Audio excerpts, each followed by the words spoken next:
Môre geliefdes en baie welkom in die huis van die Here. Ek hoop dat vanoggend vir ons elkeen tot groot seën sal wees. Geliefdes, die woord van die Here leer, dit gaan goed met die mens vir wie die Here se huis 'n tuiste is en hulle krag al daar in hom vind. Genade, barmhartigheid, vrede vir julle van hom wat was, wat is, wat weer sal kom. Amen. Liewe Here, en so beaam ons dit ook weer in ons gebed, soos ons gesing het. Is dit 'n voorreg om in U huis saam te kom. Here, dis genade en louter genade. In goeie gesondheid, Here, dat ons hier kan wees, waar ons weet daar's baie wat graag hier wou wees, maar nie kan nie. Ook hulle wat ver is. Here, want hier is dit anders. Hier beleef ons as gemeenskap van gelowiges, Vader, hoe U deur die Gees en in waarheid met ons spreek, in ons samesyn, in ons samesang, Here, en ook veral, Here, dit wat nie in woorde geuiter kan word nie. Waar ons sien, waar ons beleef ook vanoggend die doop. Here, louter genade, onverdiend. Maar Here, dit is juis hoe U woord U ook openbaar. Dis hoe ons U ken. God wat in onvoorwaardelike liefde sy hand uitstrek en ons by die hand neem, op die naam roep en sê, jy is myne. Here, waar ons die evangelie op 'n ander manier ook in die doop voor ons oë sien. Dankie, Here, ook nou waar ons op hierdie besondere oomblik ook in afwagting op U woord, Here, luisterend sal wees waar U tot ons spreek. In Jesus naam bid ons dit. Amen. Geliefdes, ons skriflesing vanoggend kom uit die Ou Testament, uit die Psalmboek, Psalm 78, verse 1 tot 8. In my Bybel is dit op bladsy 620 van die Ou Testament, Psalm 78, verse 1 tot 8, opskrif daar is, sodat die volgende geslag dit sal kan weet. 'n gedig van Asaf. Luister na wat ek jou leer, my volk, luister aandagtig na wat ek sê. Ek gaan 'n gedig voordra en ek gaan julle inlei in geheimenisse uit die verre verlede. Wat ons gehoor het en wat ons weet, wat ons vaders ons vertel het, sal ons vir ons kinders nie verswyg nie. Ons sal aan die volgende geslag vertel van die roemryke dade van die Here en van sy mag, van die wonderdade wat hy gedoen het. Hy het aan Jakob sy voorskrifte gegee, aan Israel sy onderwysing. Hy het ons voorvaders beveel om dit aan hulle kinders bekend te maak, sodat die volgende geslag dit kan weet, en die kinders wat nog gebore sal word, dit weer aan hulle kinders kan vertel. So sal hulle dan op God vertrou en nie vergeet wat hy gedoen het nie, maar gehoorsaam wees aan wat hy beveel het, en nie wees soos die voorvaders nie. Die was 'n opstandige en 'n ongehoorsame volk, 'n onbestendige geslag, wat nie aan God getrou was nie. Geliefdes, tot sover ons skriflesing vanoggend. Dit is die woord van die Here. Gras verdor, blomme verwelk, maar die woord van die Here bly ewig staan. Amen. Geliefdes, ons teksvers kom uit Psalm 78, verse 3 tot 4, wat ons gehoor het en wat ons weet, wat ons voorvaders ons vertel het, sal ons vir ons kinders nie verswyg nie. Ons sal aan die volgende geslag vertel van die roemryke dade van die Here en van sy mag, van die wonderdade wat hy gedoen het. Geliefdes in ons Here Jesus Christus, die vraag vanoggend hier, wie weet byvoorbeeld, wie jou oeroupa grootjie, kom ons sê 500 jaar gelede was.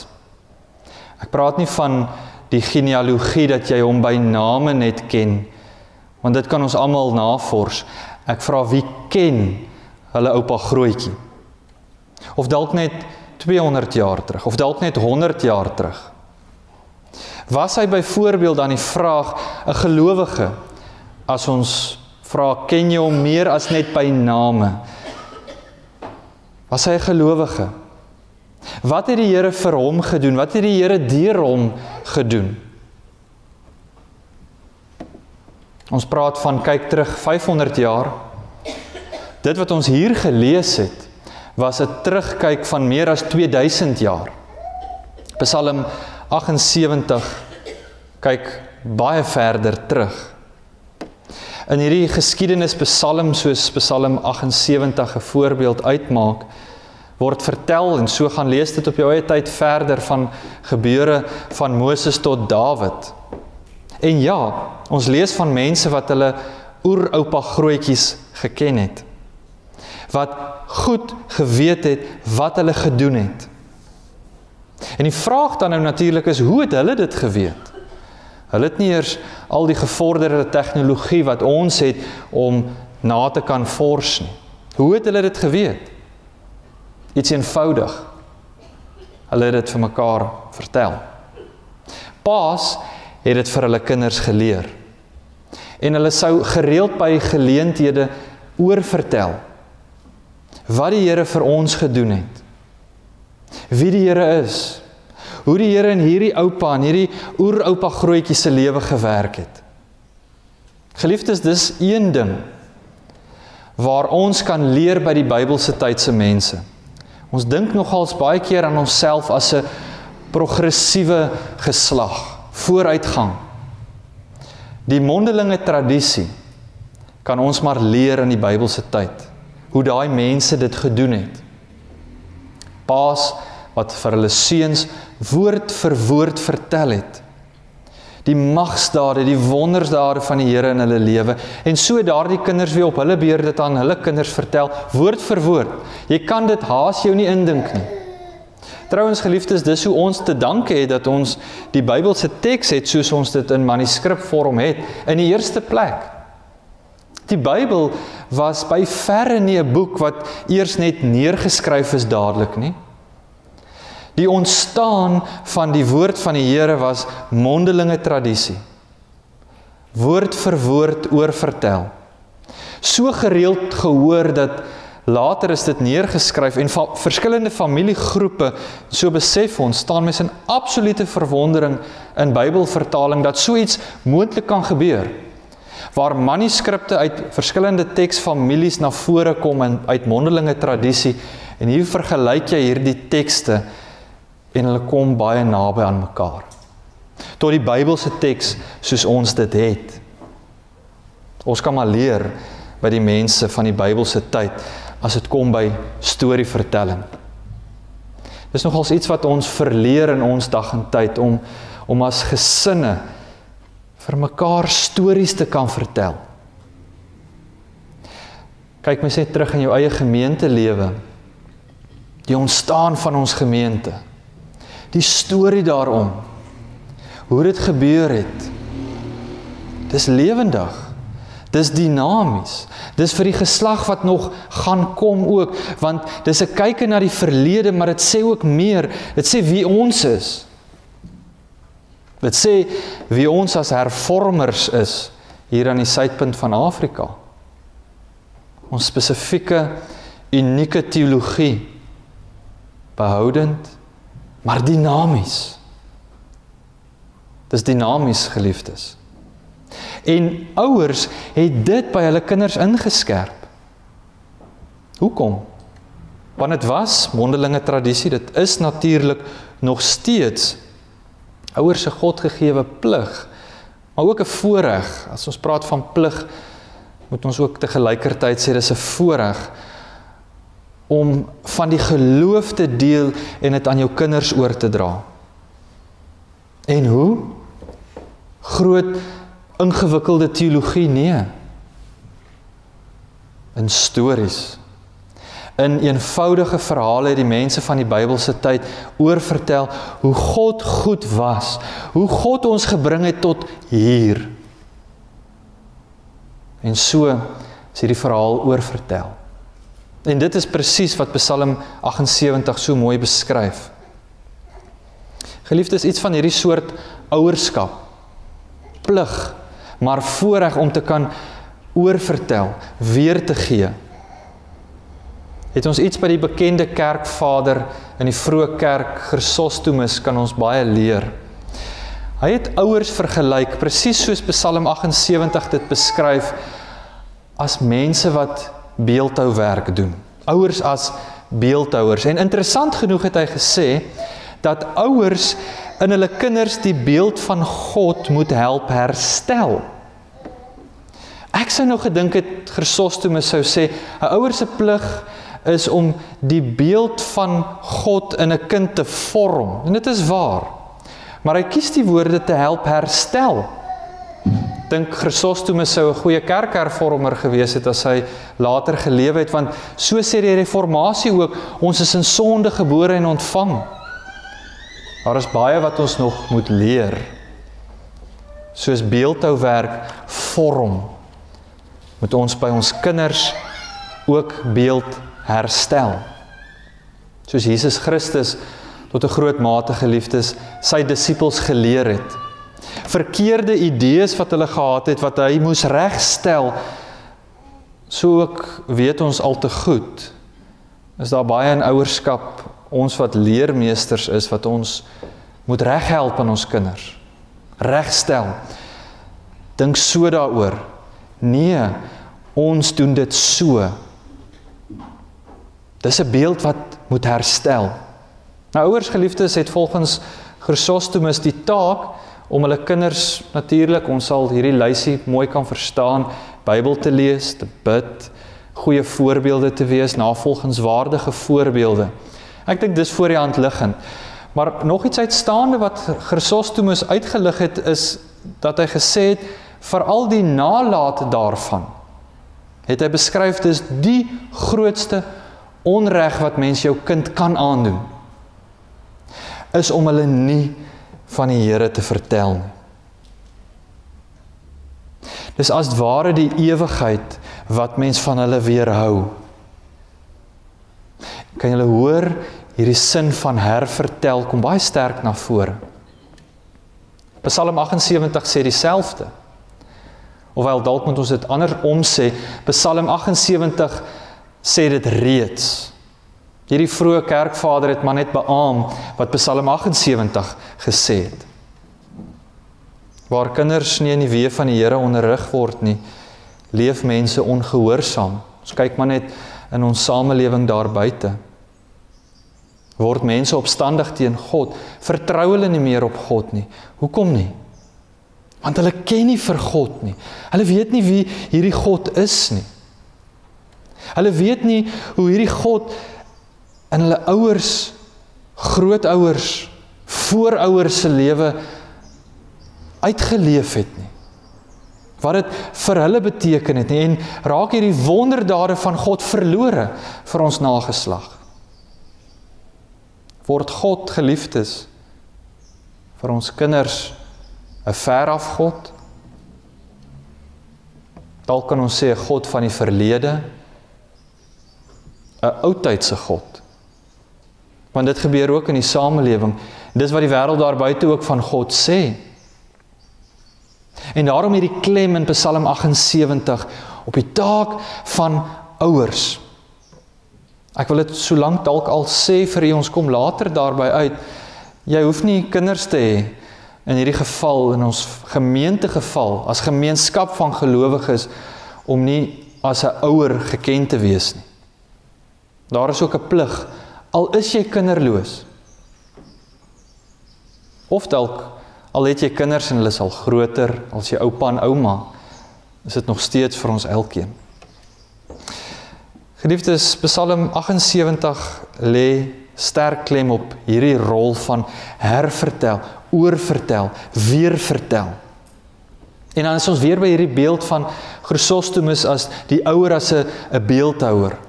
Soos jy jou goed kan indink waar 'n beeldhouer iets uit 'n stuk hout of klip of marmer of wat ook al moet skep, is daar 'n stuk wegdoen met baie dinge.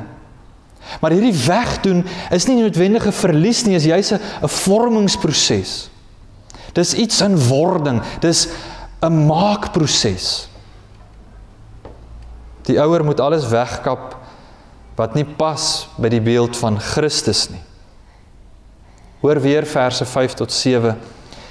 Hy het ons voorvaders beveel om dit aan hulle kinders bekend te maak, sodat die volgende geslag dit kan weet en die kinders wat nog gebore sal word, kinders wat nog nie hier is nie, dit weer aan hulle kinders kan vertel. So sal hulle dan op God vertrou en nie vergeet van wat hy gedoen het nie, maar gehoorsaam wees aan wat hy beveel het. Geliefdes, ons kinders is in 'n sekere sin vensters van 'n gesin. Of ons dit nou wil weet of nie, daar is 'n klompie dinge wat mens deur na die kind te kyk, iets van die ouerhuis raak sien. Ek dink as jy 'n onderwyser was, dan sal jy goed kan getuig daarvan. Kinders vertel alles oor. En is waar. Kinders het hierdie manier om weer te gee, sonder dat hulle dit besef. Want dit is wat in jou lewe gelê word, wat jy weer uitleef na buite. Natuurlik, geliefdes, is dit ook waar, dat kinders aan die einde van die dag alles self voor verantwoordelik is. Mens doen jou beste, jy probeer, jy kap, jy doen jou buitelwerk, jy vorm, maar op die ou einde van die dag is daar tog hierdie mate van die kind wat self moet besluit. En dit het ons ook natuurlik begrip voor. Maar ons kan nie daarby verbykom dat kinders tot 'n groot mate 'n produk van die ouerhuis is nie. En daarom deur die eeue heen hierdie belang van ouerskap binne die kerk en buite die kerk. Dis nie net die kerk wat die merkwaardigheid daarvan uitlig nie, die sekulêre wêreld daar buite doen dit ook, die sielkunde veral. Dan kom hierdie vraag na ons, geliefdes, is, hoe lyk dit vandag met ons? Kan ons werklik met oorgawe sê dat hierdie opdrag van Psalm 78 vandag deur ons uitgeleef word? Gewoon die vraag, praat ons met ons kinders nog oor God? Of dan hierdie beeld, is ons beeldhouers van hulle wat ons kinders vorm? Of wat ons ook nou gaan beleef hiervoor binnekort, waar ons terugdink dalk aan ons eie doop, of waar jy as ouer die doopbelofte afgelê het, hierdie vraag, leef ons nog ons doopbelofte met oorgawe uit? En ja, ons kan baie redes aanvoer hoekom dit nie meer gebeur nie. Ek dink een van die groot redes, geliefdes, dalk is juis hierdie sin dat kinders doen wat hulle by hulle ouers sien. Is dat ons as ouers, as voorbeelde van ons kinders in ons gemeente, en oor die algemeen sien ons kinders raak met watter toegewydheid ons voor die Here leef. Sien hulle raak dalk hoe daar in ons lewe nie 'n lewende verhouding met God is nie. Sien hulle juis raak in dit wat ons nie doen nie. Met min toewyding ons dalk die Here dien, in sy kerk betrokke is, met die geloof omgaan, en doen kinders wat kinders doen. Hulle doen wat hulle sien.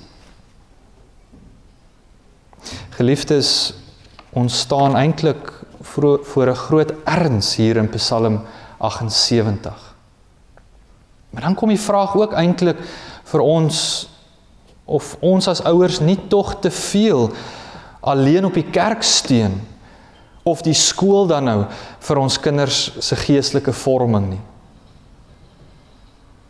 Om te dink dat ons kinders se geestelike vorming moet afhang van 'n uur in 'n week. En as ons deesdae nog so gelukkig is as die juffrou of die meneer sal open die oggend met skriflesing en gebed. En as dit nou moet wees hoe ons kinders geestelik groei, geliefdes, dan maak dit ook sin. In watter toestand ons kerke is, en dan sien ons ook die morele verval van die wêreld daar buite. Geliefdes, bo dit alles is dit nie alleen die kerk se taak met die kategese om ons kinders aan die geloof van God bloot te stel nie. Want ons het immers ook hiervoor beloof dat ons kinders sal laat katkeseer en self sal katkeseer. Hierdie rol self sal opneem. En durf dink ons dit nie om te sê, ek het my kinders al reeds daardeur en ek was betrokke en nou staan ek terug nie. Want as ons elkeen in die rol, in hierdie gemeente se rol, ons gemeentekinders, is ons die voorbeelde, is ons die ouers om dit so te stel. En bevestig Psalm 78 eintlik maar net weer. Dis niks nuut nie, is niks nuus nie. Die ouerhuis is die grootste potensiaal van alle instellings om ons kinders se geestelike lewe te vorm. Die ouerhuis. Dis waar ons geloof, wat ons hoor en saam is op 'n Sondag uitleef in die week wat kom. Maar geliefdes, so weet ons ook in ons dag en tyd is daar baie uitdagings. Ons kinders gaan deur baie uitdagings. Ook ons gesinne, heel waarskynlik in die Bybelse tyd het gesinne gewoon net meer tyd gehad vir mekaar. Dis nie soos in vandag se tyd waar pa en besmoontlik deesdae ook ma tot laat moet werk en laat by die huis aankom en dan nog al hierdie ander dinge nie. Tye het verander. En soos geslagte aanbeweeg, raak die blootstelling wat ons kinders het al hoe feller. En dan wil mens wanhoopig vra, Here, waarheen? Hoe nou? Psalm 78, geliefdes, gee vir ons die antwoord. Na die Here toe. Soos ons lees, wat ons gehoor het en wat ons weet, wat ons voorvaders ons vertel het, sal ons vir ons kinders nie verswyg nie. Ons sal aan die volgende geslag vertel van die roemryke dade van die Here en van sy mag, van die wonderdade wat hy gedoen het. Wat staan ons te doen? Ja, in al ons uitdagings, wat staan ons te doen? Vertel. Getuig. Getuig deur ons lewe heen van ons grootste roeping is ons gesinne. Getuig van 'n lewe wat van God se goedheid vertel. En die kinders sal sien. Op hulle eie. Hulle die manier om baie fyn op te let. Geliefdes, dit is wat Psalm 78 van ons vra. En dan pertinent vra dit, is ons besig met beeldhouwerk. Ons in hierdie gemeente. Is ons besig om ons kinders te vorm na die beeld van Christus in ons gesinne? Hoe vaar ons as ouers? Hoe vaar ons as kerk met ons kinders? Gemeente, want as ons die formulier van die doop fyn lees, soos ons dit nou nog gaan hoor, dan is dit duidelik dat ons as gemeente verantwoordelik is vir ons kinders. Daarom is dit vir ons elkeen. Watter beeld uit ons buitelwerk verewig ons in ons kinders? Eenvoudig gesê, hoe sal jy as pa, as ma, oupa, ouma, grootouer eendag onthou word? Want dit is waar. Ons is besig met die maak van geskiedenis as het ware. Ons is so geneig om ook terug te kyk, maar besef nie, oor tyd heen gaan ons nageslag terugkyk op ons. En dan is die vraag, Wat het ons vir hulle nagelaat? Was dit die geloof? Vertroue? Is dit die erfgoed? Of is ons so geneig om op ander erfgoed te fokus? Geliefdes, ons weet nie wie ons agter kleinkinders gaan wees of hoe hulle gaan lyk nie. Ons weet nie oor 200 jaar hoe dit gaan wees nie. En wat hulle van ons vandag gaan sê nie. Die woord van God is egter baie duidelik wat ons vandag te doen staan. Vertel. Getuig in julle gesinne. Dit is eintlik so eenvoudig. Wat ons gehoor het en wat ons weet, wat ons voorvaders ons vertel het, lees ons, sal ons vir ons kinders nie verswyg nie. Ons sal aan die volgende geslag vertel van die roemryke dade van die Here en van sy mag, van die wonderdade wat hy gedoen het. Amen. Kom ons bid saam.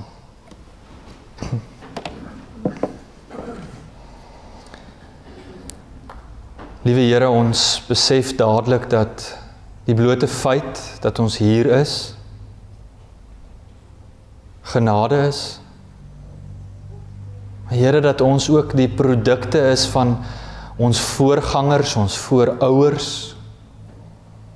Here, dat ons baie stof tot dankbaarheid het. Here, maar so op die beurt word ons opnuut vanoggend herinner deur die woord, dat ons dit ook vestig in ons nageslag se lewe.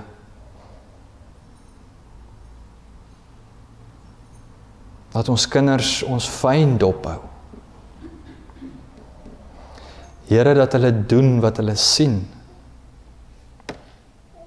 Mag hulle, laat hulle, Here, in ons sien die deugde van die Christelike geloof, van toewyding, 'n lewe wat getuig van 'n persoonlike verhouding met U.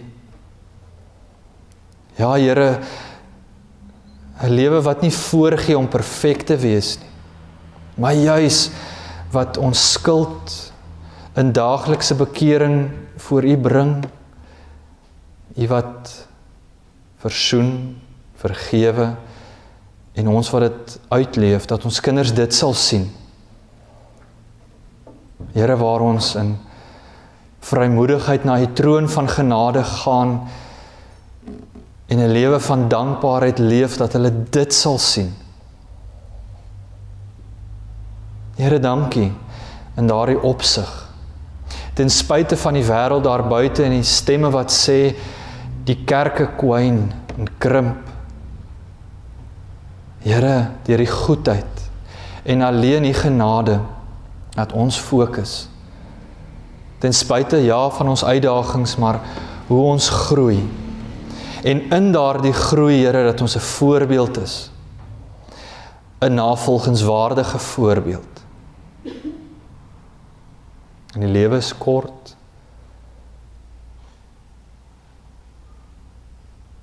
Daar sal 'n tyd wees waar ons nie hier in die kerkbanke meer gaan sit nie. Here, dankie dat U deur die Gees ook die vraag aan ons laat.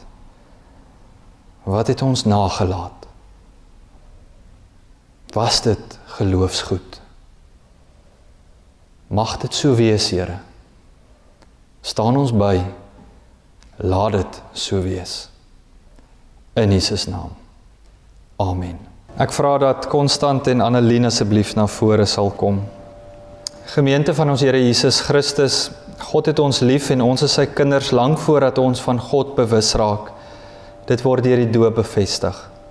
Die doop is een van die kerk se 2 sakramente en dit gee sigbaar uitdrukking aan God se verbond met ons. Die doop getuig dat ons deel het aan die liggaam van Jesus Christus op grond van sy versoeningsdood en die werk van die Heilige Gees. Die genade van God, die liefde van Jesus Christus en die gemeenskap met die Heilige Gees het daarom 'n betekenis vir ons hele lewe. Daarom doop die kerk kinders van God. Die doop van hierdie kind van God herinner ons vandag opnuut ook aan ons eie doop. Ons glo dat die kerk die opdrag uit die evangelie het om mense in die naam van die Vader, die Seun en die Heilige Gees te doop. Die doop in die naam van die Vader getuig van ons nuwe verhouding met God. Die doop in die naam van die Seun bevestig aan ons die verlossing deur Christus. Die doop in die naam van die Heilige Gees is die waarborg dat die Gees van God in ons wil bly en voortdurend ons lewe nuut maak. Die doop roep ons ook op om God lief te hê. Dit is belangrik dat gelowiges die betekenis van hulle doop sal uitlewe. Ouers en die gemeente moet daarom hulle kinders leer wat die doop beteken. Ons kinders behoort in hierdie lewe aan die gemeenskap van gelowiges te ervaar wat dit beteken om aan God te behoort. En daarom, Constant en Annelien, ek vra dat julle in die teenwoordigheid van God en die gemeente eerlik op hierdie volgende vraag sal antwoord. Glo julle dat ons en ons kinders, ondanks ons sonde, deur God in genade aangeneem is? Glo julle dat die evangelie alles bekend maak wat nodig is vir ons verlossing, soos belig in ons belydenis? En beloof julle om julle kind te leer wat die doop beteken en te laat groot word in die geloofsgemeenskap van Christus? Wat is hierop julle antwoord? Ja, Dominee. Geliefdes, ons gaan nou geleentheid gee vir klein Ludwig om ingebring te word en soos hy na vore kom, sing ons saam terwyl ons net so bly sit, lied 293, strofe 1.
Voordat hy u kan kies, Here, kies u hom.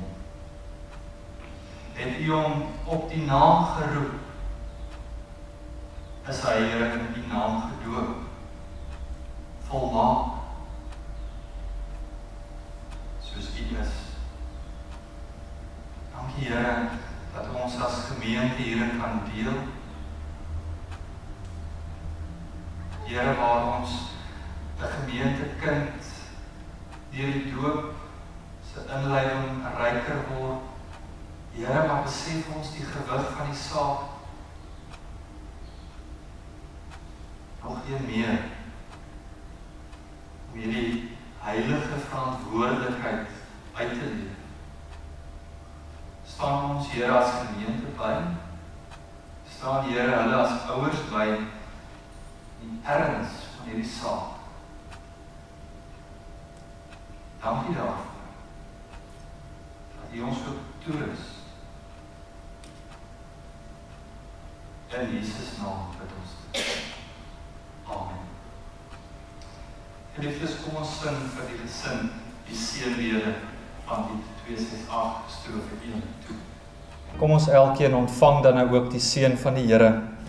Die Here sal julle seën en julle beskerm. Die Here sal tot julle redding verskyn en julle genadig wees. Die Here sal julle gebede verhoor en aan julle sy vrede gee. Amen.